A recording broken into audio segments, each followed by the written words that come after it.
कदर कांवड़ लेकर के जा रहे हैं लोग पागलों की तरह। अपने माँ बाप की सेवा न कोई करे, अपने लिए आदमी न करेगा उतना, अपनी पढ़ाई के लिए इतना तपस्या नहीं करेगा। ऐसे समाज में आप समझते हो कि बहुजन एक हो जाएगा? इसलिए हमें सबसे पहले सामाजिक स्तर पर हमारे बीच जो विचारधारा होनी चाहिए, अम्बेडकरवादी, संविधानवादी और बहुजनवादी, जब तक वो विचारधारा हम लोगों के अंदर नहीं होगी तब तक हम अपने राजनीतिक नेताओं को लगाम नहीं लगा सकते। लगाम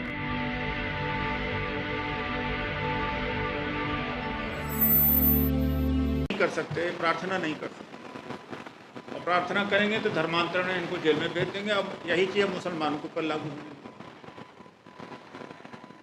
ये अजीब सी स्थिति है भाई।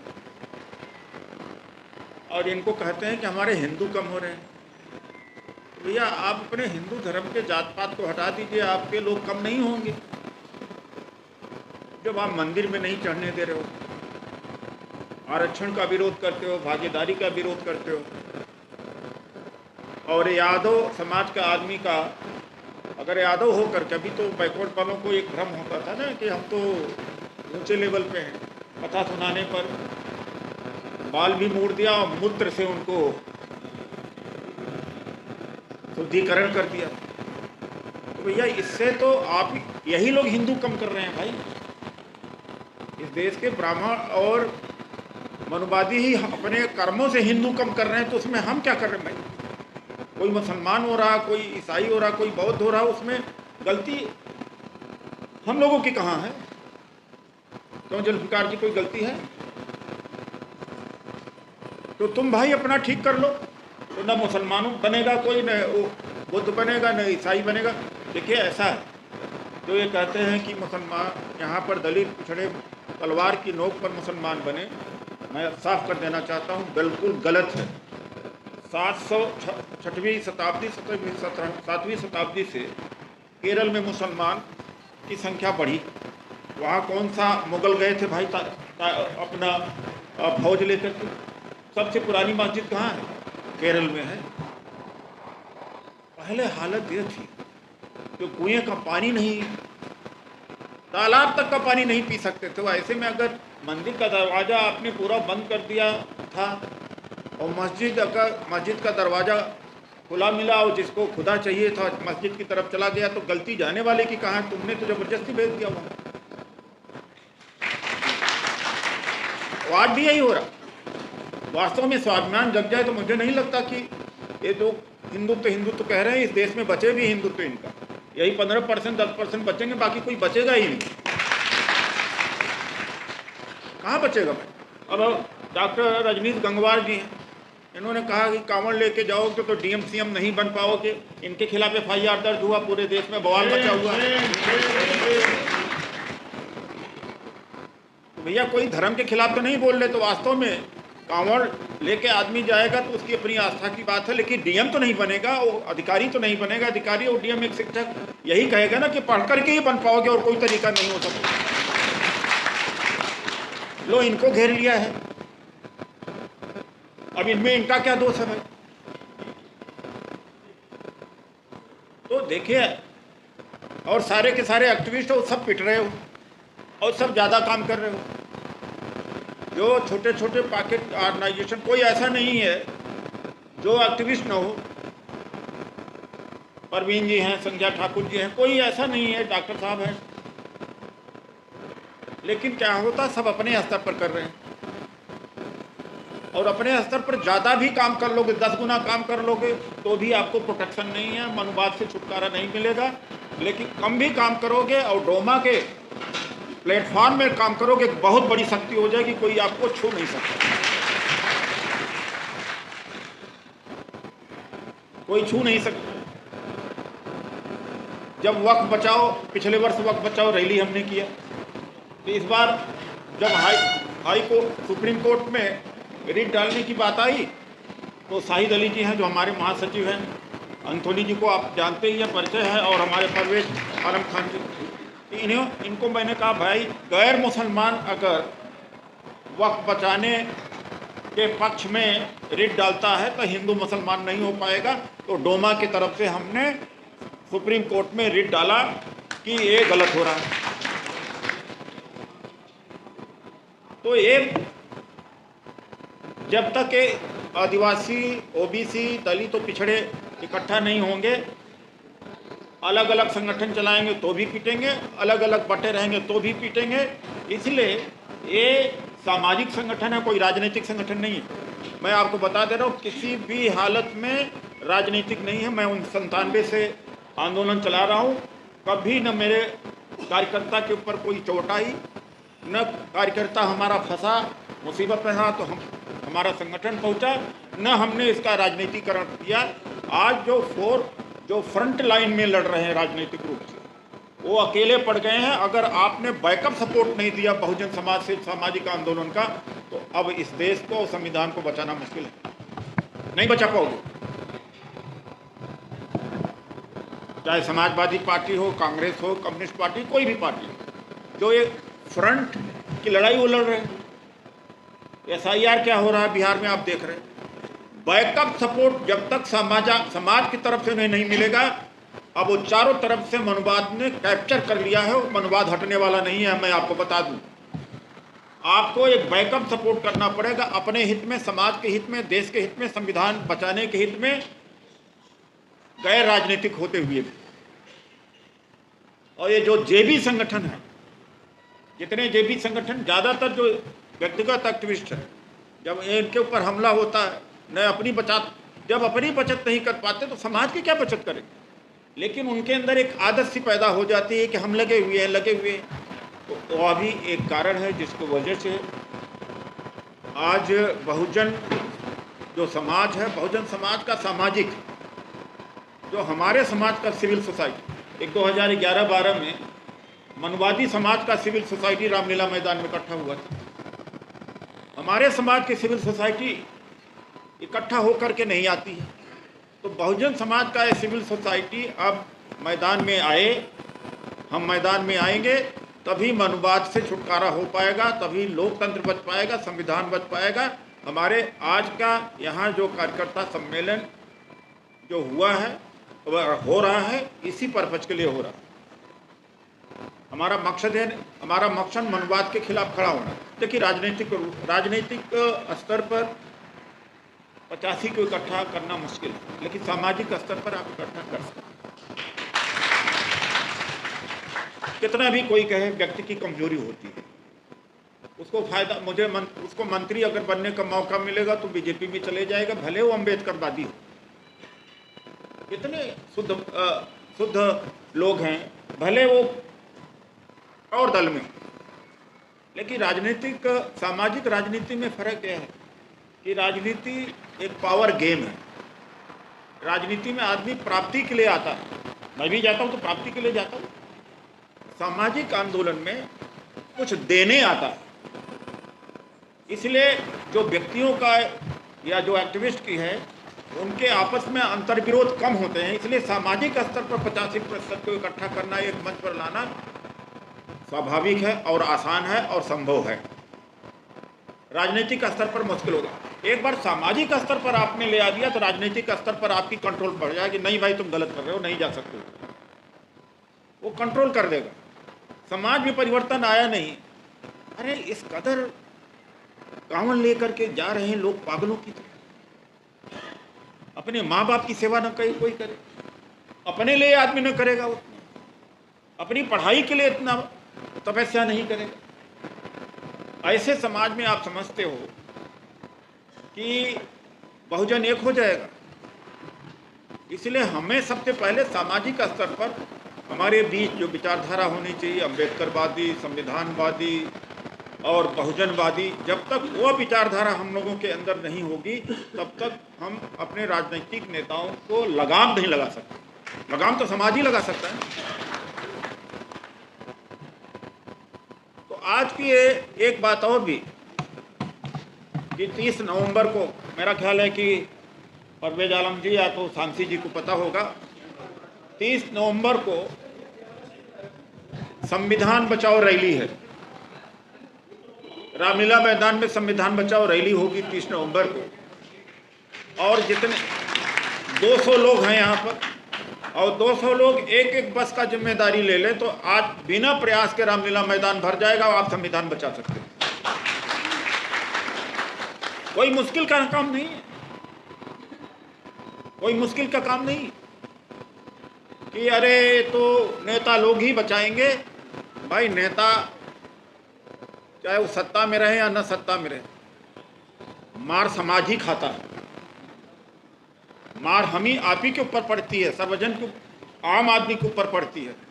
तो जो समाज खुद भुगतता है, आज जो पुलिस की यातना उसके ऊपर हो रही है, नौकरी नहीं मिल रही, सब्जी नहीं बेच पाता कि तो कटुआ है, मुसलमान है, दलित है, उसका पलायन हो रहा, पिटाई हो रही है। तो भुगत कौन रहा? नेता भुगत रहे, समाज भुगत रहा है। जब समाज भुगत रहा तो समाज को क्या नहीं लड़ना चाहिए?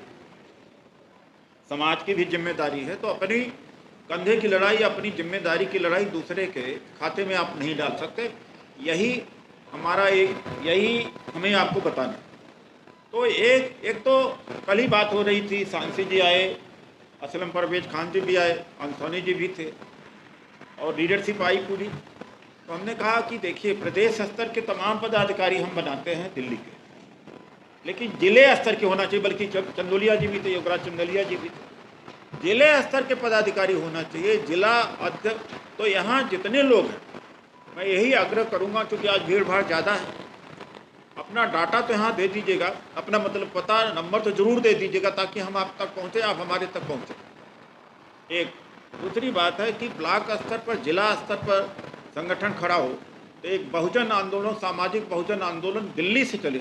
जैसे आम आदमी पार्टी केवल दिल्ली से पूरा देश को खौला दिया, उसी तरीके से दिल्ली का जो बहुजन आंदोलन है पूरे देश के लिए दिशा बन सकता है। और आपको मैं बता दूं, ये शब्दों का, भाषणों का इसका कोई मतलब नहीं है। एक आदमी जिसके पास ताकत होती है, लोग होते हैं, चाहे यहाँ बीच में खड़ा है तो यहाँ है तो ताकतवर वही माना जाता है, नहीं कि जो आकर के भाषण दे वो ताकत यहीं तक की रहती है, और जहाँ भाषण दे के निकला वो उतना ही रहेगा, उतना ही रहेगा।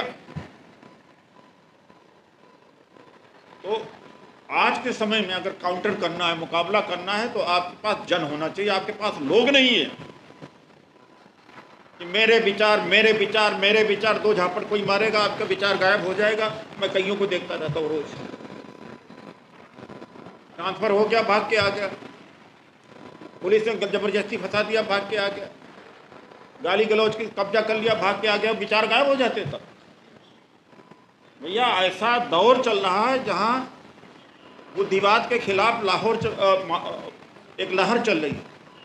न आपकी बात का, न आपका प्रवचन का, न आपके भाषण का कोई असर है, क्योंकि इस समय लाठी तंत्र चल रहा है, तानाशाही का दौर है और गुंडागर्दी का दौर है। अगर आपके पास में लोग नहीं हैं, आप नहीं बच सकते, नहीं बच सकते। बहुतों को गलतफहमी है, मैं तो बड़ा बोलने वाला हूँ, बहुत आते हैं मेरे पास 10, 15, 20, 25 का, तो रोज मैं कुछ ना कुछ भला करता रहता। वो सब ज़्यादातर बोलने वाले होते हैं। हमका क्यों भाई, क्या हुआ? अकड़े रहते हो कि मैं ये संगठन चलाता हूँ। बहुतों का ट्रांसफर पोस्टिंग होता है, डिमोशन होता है, सब भाग के आते हैं। तो मैं यही आपसे कहूँगा कि संगठन बनाओ, केवल संगठन ही बचा सकता है, वो जन ही बचा सकता है, सिर ही बचा सकता है। जितने सिर होंगे उतने ही आप ताकतवर होंगे, और सिर ज़्यादा तभी आपके पास होंगे जब आप संगठन में बनोगे। तो ना आपका संविधान बचने वाला है, ना लोकतंत्र बचने वाला, ना नौकरी तो चली गई, आपकी शिक्षा भी चली जा रही। उपराष्ट्रपति बड़ा चमचागिरी करने में चले हुए थे।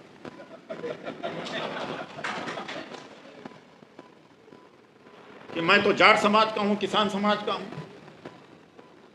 ये हालत है आज के दिन में है कि केवल एक उस आदमी ने एक रिजोल्यूशन स्वीकार कर लिया विपक्ष से वर्मा के खिलाफ। वो दौर चल रहा है, कितना भयंकर और तानाशाही का दौर चल रहा है, और उसको 1 घंटे में जाना पड़ा। हम आप क्या हैं? इसलिए मैं यही कहूँगा कि आपके पास लोग नहीं है, आपके पास संगठन नहीं है, तो आप महफूज, आप सुरक्षित नहीं हैं। अब तो जीने का मुश्किल है, चलना बड़ा मुश्किल हो गया भाई। इतना मैं यही कहूँगा कि हम इसीलिए बीच में मुझे आना पड़ा, बड़ा औपचारिक ये नहीं है, ये सारे एक्टिविस्ट लोग हैं। क्यों नहीं एक दिल्ली से शुरू किया जाए। मैं तो यह भी कह रहा हूँ ईसाई समाज ज़्यादातर दलित हैं, पिछड़े हैं, वो प्रेयर करने लगते हैं तो भी जाके मारने लगते हैं भाई। ऐसे ही मैं देखा हूँ दिल्ली में होता। अरे भाई धार्मिक आज़ादी है, आर्टिकल 25 कॉन्स्टिट्यूशन में है, लेकिन ऐसे में मुस्लिम ओबीसी दलित समाज को उसके पास पहुंचना चाहिए, खबरदार ये बहुजन का हिस्सा है। यही मुसलमानों के साथ में होना चाहिए तो अन्य लोगों को पहुंचना चाहिए।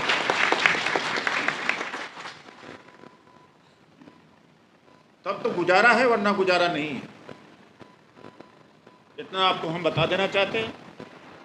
हमें खैर 5 ही मिनट के लिए हम आए थे कि हमारा क्या मकसद है, और हम अभी सुनेंगे कविता डॉक्टर रजनीश जी का कि कांवड़ से वास्तव में अगर कांवड़ से भला होता था 1000 वर्ष पहले भी पूजा होती थी 33 करोड़ देवी देवताओं का।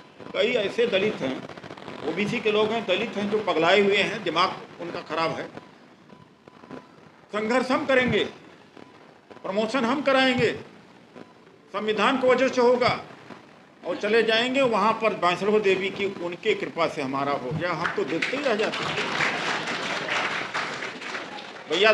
100 वर्ष पहले 200 वर्ष पहले आपकी तकदीर कहाँ थी, आपके भगवान कहाँ थे भाई? तब क्यों नहीं काम में आए? तकदीर तभी काम आती है आई जब हम संघर्ष करें। हमने 3 संवैधानिक संशोधन कराए हैं। दिल्ली में बड़े बकवास वाले लोग हैं, बिना मतलब ऐसे ऐसे प्रोफेसर भी टीचर हैं, वो देश का ठेका ले रखा है और अपना काम नहीं, अपना अन्याय नहीं लड़ पाते थे। मैं अभी आ रहा था, ये बहादुर जी से बातचीत कर रहा था, तो हमका जब मैं IRS ऑफिसर था तो रैलियां करता था, इनकम टैक्स की बिल्डिंग के बगल से हजारों लाखों की रैलियां करता था। बड़ी शिकायतें मेरी होती थी, डिपार्टमेंट कुछ करता ही नहीं था। मेरे कहने तो 40-40, 50-50 MP आते थे। हमका लड़ाई इसको कहते हैं, कोई दूसरा IRS बच नहीं सकता था।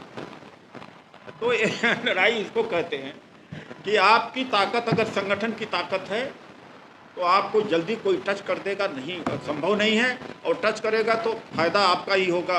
अगर जैसे रजनीश जी के खिलाफ में FIR हुआ थे, हीरो बन गए।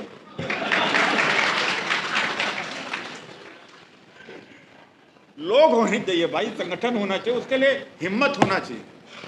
लोग अपने आप ही बोल करके नेता बने हुए हैं, तो जब तक लोग नहीं होंगे बड़ा मुश्किल है, संगठन नहीं होगा बड़ा मुश्किल है। यह बात सच है आज के समय में। यही मैं कहना चाहूँगा। इनकी बात को भी आप सुनेंगे, और साहित्य जी है हमारे बीच में, और लोग हैं। देखिए मैं तो चाहता हूँ अनौपचारिक रूप से बात हो, संगठन में जिम्मेदारी लेने की बात हो, क्योंकि यह बहुत बुरा दौर है। इतना भयंकर बुरा दौर नहीं होगा। आप उत्तर प्रदेश के लोग यहाँ आए हुए, 30 वहाँ प्राइवेट यूनिवर्सिटी हो गई हैं, 19 केवल गवर्नमेंट यूनिवर्सिटी हो गई। शिक्षा आपके हाथ से करीब करीब निकल गई, फिर भी आप कह रहे हो, फिर भी आप संगठन बना के चल रहे हो। आप क्या कर पा रहे हो भाई? मैदाने जंग जब तक आपकी भीड़ नहीं दिखेगी, मैदाने जंग आपका जब तक संघर्ष नहीं देखा, तब तक कोई नहीं मांगने वाला है। चलिए आप आगे मंच को संचालन करें कि मुझे यही आप लोगों से हो सकेगा, मौका मिलेगा तो मैं फिर से बात करूंगा। वैसे आप सबसे मिलता ही रहता हूं, लेकिन गंगवार जी की बात सुनेंगे। किस परिवार के लोगों के पास इन्वेस्टर हैं, कौन ठेकेदार हैं, कौन बड़ी कंपनियों के CEO हैं, किसके पास कितनी जमीन है, एक पूरा स्कैन किया है। और OBC को उसका साथ देना चाहिए जो उनकी जाति जनगणना इनके हिसाब से कर रहा है। तो कहने का मतलब कि जो और OBC समाज जो कमेरा है इस देश का हुक्मरान बन जाएगा, तो कौन सी गलत बात कहा राहुल जी ने? मैंने यही बात कही। अब भाई लोगों ने कहा कि आपने बोल देंगे कर दिया डॉक्टर अम्बेडकर का। अरे हमने कहा इस धरती पर कितने गांधी चाहिए, कितने नेहरू चाहिए, कितने अम्बेडकर चाहिए भैया? 140, इस 140 करोड़ का देश है, इसमें से भी कोई अम्बेडकर गांधी पैदा हो जाए तो अच्छी बात है। कम कितने मसीहा पैदा हो तो भी शायद इस देश की समस्या का समाधान न हो सके, कोई पैदा तो हो। तो ये बात आज उसी को लेकर मीडिया में कई बार बाइट करते हो, तो इसीलिए हमने कहा भाई मेरा कोटा पूरा हो गया है, बाकी लोग जो हैं वो भूल दें, तो इसलिए मैं मना कर रहा हूँ, तो आप माफ़ करिएगा। क्योंकि आज हमारे साथी लोग आए हैं, मैं इनसे बात करूँ